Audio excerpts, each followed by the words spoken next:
उनको प्रोत्साहन रूप में आर्थिक सहायता भी देती है, जिससे ज्यादा से ज्यादा समूह लगन हो, कम खर्चे में ये सारे कार्यक्रम हो जाए। आजकल टेंट के खर्चे बहुत बढ़ गए, एक कैटर्स है तो कैटर्स के रसोइयों के खर्चे बहुत बढ़ गए, महंगी वाला बहुत बढ़ गया। और कई जगह ऐसी परिस्थितियां होती है कि घरों में भी अपन सही तरीके से शादी नहीं कर पाते, कोई कहीं बड़ा घर न हो या गली संकरी हो या कई तरह के भौतिक समस्याएं भी आती है। तो इस तरह से समूह लगन करने से सारी समस्याओं का समाधान हो जाता है, कम खर्चे में सबके साथ में एक अच्छा समूह लगन हो जाता है। साथ ही साथ घर में परिवार में जब विवाह होता है तो वहां दूल्हे दुल्हन को घर परिवार और सगा संबंधियों का आशीर्वाद मिलता है। लेकिन ये समूह लगन जो समाज के समूह लगन होता है उसमें पूरे समाज का आशीर्वाद इन दूल्हा दुल्हन को मिलता है। तो निश्चित रूप से इस समूह लगन से समाज को भी फायदा है, संगठन भी मजबूत होता है और एक दूसरे को यहाँ आकर के मिलने का, परिचय का भी मौका मिलता है। तो मैं पुनः समाज के सभी बंधुओं को धन्यवाद देना चाहूंगा। कानाराम जी, समूह लगन का कार्यक्रम यहाँ भिलाड़ा में आयोजित किया। पहले कार्यक्रम में भी मुझे आना था, कोई कारणवश नहीं आ सका, दूसरे कार्यक्रम थे और उस समय मेरे ख्याल से वीसी के माध्यम से आप लोगों से रूबरू होना हुआ था। तो पहले कार्यक्रम में थोड़ा बहुत अवसर मिला, लेकिन आज मुझे पूरा अवसर मिला आप सबके दर्शन करने का। निश्चित रूप से समूह लगन की आवश्यकता आजकल सबको है, हमारे समाज को भी है, सब समाजों को भी है। सरकार भी इस तरफ ध्यान दे रही है। सभी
मुख्यमंत्री महोदय का स्वागत कर रहा है। जोरदार तालियां बजेगा कि मैं कि तुम्हारी मधुर स्मृति मैं तो उठे क्यों चंदन मैं उद्धार बना हृदय स्वीकार करो आप 18 खेड़ा समाज का ये अभिनंदन ये अभिनंदन ये अभिनंदन।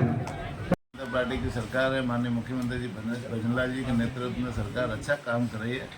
वैसे तो 15 महीने का जो अल्प कार्यकाल हमें मिला, अभी तो 15 महीने के कार्यकाल में भजनलाल जी के नेतृत्व में 2 बजट पेश हुए और दोनों बजट ऐतिहासिक बजट पेश हुए, जिसमें सभी क्षेत्रों में सभी वर्गों को समाहित करते हुए बजट पेश किए गए और सभी जगह शिक्षा का क्षेत्र हो, सड़कों का क्षेत्र हो, चिकित्सा का क्षेत्र हो, हर क्षेत्र में डेयरी सेक्टर हो, पशुपालन क्षेत्र हो, सभी में बजट दिया है और समाज के सभी वर्गों को, चाहे वो किसान हो, महिला हो, चाहे वो युवा हो या गरीब हो, सबके उत्थान के लिए, सबके सशक्तिकरण के लिए माननीय मुख्यमंत्री जी ने ये बजट पेश किया है। निश्चित रूप से पशुपालन में भी बहुत सारे घोषणाएं माननीय मुख्यमंत्री जी ने किया है। अभी जैसे गौशालाओं के लिए जो पिछली बजट में, दोनों बजट में, पहले बजट में 10% अनुदान बढ़ाने की घोषणा की है, इस बार 15% बढ़ाने की घोषणा की है। पहले 40 रुपये मिलता था, अब दोनों बजटों को मिला करके हमारे 50 रुपये हम गायों के लिए हमने अनुदान 10 रुपये अनुदान बढ़ गया, तो 40 की जगह 50 हो गया। और जैसे पहले पशुओं का बीमा नहीं होता था, तो माननीय मुख्यमंत्री जी ने मंगला पशु बीमा योजना नाम से योजना शुरू की और उसमें दुधारू गाय, दुधारू भैंस, दुधारू भेड़, दुधारू बकरी और दुधारू ऊंट का बीमा किया जाता है। पहले साल हमने 21 लाख पशुओं का बीमा किया, अभी इस साल हम 42, उसका टारगेट बढ़ा दिया, 42 लाख पशुओं का बीमा करेंगे, जिससे कोई पशु एक्सीडेंट से मौत हो जाए, चाहे जहरीली घास खाने से मौत हो जाए, जहरीला जानवर डसने से मौत हो जाए या अन्य मौसमी बीमारियों से मौत हो जाए, तो उनको मुआवजा भी मिलेगा। इसी तरह से जैसे जो गोपालक कार्ड, पहले पशु खरीदने के लिए बैंक से किसी तरह का लोन नहीं मिलता था, तभी गोपालक कार्ड योजना शुरू की है। कोऑपरेटिव के माध्यम से वो गोपालक कार्ड बन रहे हैं और जिसके पास में पशुपालक के पास में गोपालक कार्ड होगा, कोऑपरेटिव उनको 1 लाख का बिना ब्याज से लोन देगी, जिससे वो पशुपालक अपने पशुओं को खरीद कर या पशु के संरक्षण के लिए, संवर्धन के लिए वो अपना काम गुजारा चला सके। इसी तरह से चिकित्सा के क्षेत्र में भी बहुत सारी योजनाएं माननीय मुख्यमंत्री जी ने दी है। हमारे जितने भी चिकित्सालय है उनके रिपेयरिंग के लिए भी बजट दिया है, नए चिकित्सालय बनाने के लिए भी बजट दिया है। साथ ही साथ में पंचायत स्तर पर 700 नए उपकेंद्र खोलने का भी बजट दिया है। 300 चिकित्सा संस्थाओं को कर्मोन्नत करने के भी बजट माननीय मुख्यमंत्री जी ने दिया है। और जहाँ पर चिकित्सा सुविधा है, जहाँ पर चिकित्सालय है, उसके अलावा कई गांव और ढाणियाँ ऐसी रहती है जहाँ पर पर्याप्त मात्रा में चिकित्सा सुविधा पशुपालकों को नहीं मिलती। तो इसके लिए माननीय मुख्यमंत्री जी ने एक मोबाइल वेटरनरी यूनिट की शुरुआत की है। पूरे राजस्थान में 536 गाड़ियाँ हैं, उसमें एक डॉक्टर है, कंपाउंडर है और एक ड्राइवर कम हेल्पर है। सभी तरह की दवाइयाँ है। ऑन कॉल वो गाड़ी है ना, 1962 नंबर पर किसान या पशुपालक फोन करेगा तो ऑन कॉल वो गाड़ी पशुपालक के घर जाकर के निःशुल्क इलाज करने का काम करती है। इतनी बहुत महत्वपूर्ण योजना माननीय मुख्यमंत्री जी के नेतृत्व में हमारे विभाग ने शुरू की है। इसी तरह से सेक्स सॉर्टेड सीमन योजना, आजकल नंदियों की संख्या बहुत बढ़ गई है, नंदियों की उपयोगिता खत्म हो गई। भाई पहले नंदी बछड़े पैदा होते थे, बड़ा होने पर बैल बनते थे, बैल बनने पर किसान के खेत में खेती के काम आते थे, चाहे वो हल चलाने के लिए, रेड चलाने के लिए, बैलगाड़ी चलाने के लिए। लेकिन अभी उनकी उपयोगिता नहीं है, सारा मशीनरी युग आ गया, इसलिए लोग उनको रोड पे छोड़ देते, बेसहारा छोड़ते, गंदगी और मैला खाने के लिए छोड़ते हैं।